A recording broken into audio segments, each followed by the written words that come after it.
Welcome to Awesome English. I'm Dan. This is lesson 5 in our series on how to write sci-fi narratives. In this lesson, we're going to write the problem paragraph for a sci-fi narrative together. Let's get started.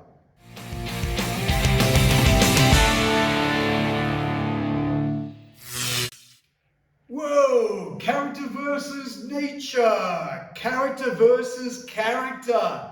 Character versus machine. Character versus monster. And finally, character versus world. Now, all these problems are great things that we can use in our narrative text. Let's learn more.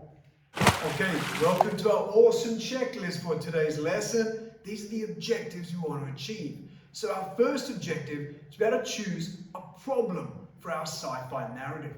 Now remember, character versus monster and character versus machine link really well with the sci-fi text.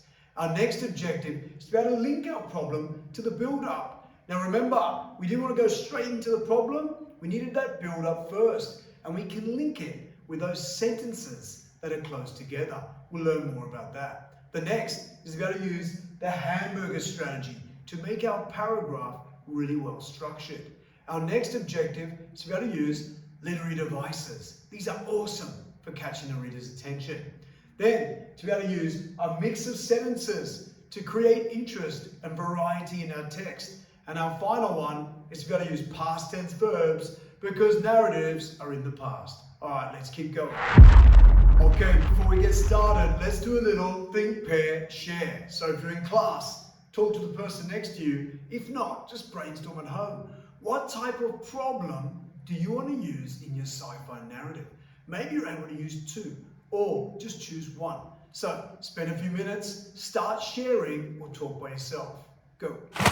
All right, so let's do one together. Now, if you tuned into our last lesson, you'll know that Sally is up early driving around the farm and she's seen some crazy stuff on the farm. She's seen an alien ship and it ended with the door opening. So our objective today is to write that problem paragraph. So things are about to get wrong. Let's check out the example.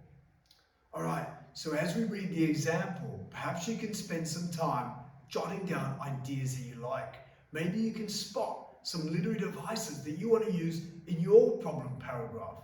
Let's check it out.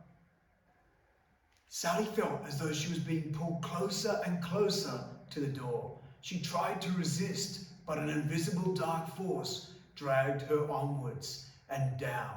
Heart thumping like a jackhammer in her chest, she looked around in disbelief.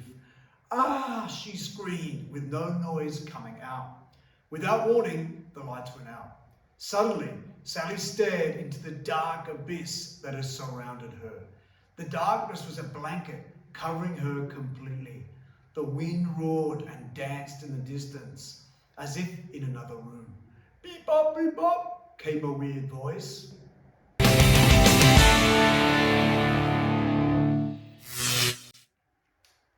Okay, so now it's over to you. Now that you have this example of a problem paragraph, go and draft your own. So use ideas from this text to help you or just come up with your own. Remember to think about the awesome checklist and all those micro features you need to include. Okay guys, I'll see you next time and remember to stay awesome.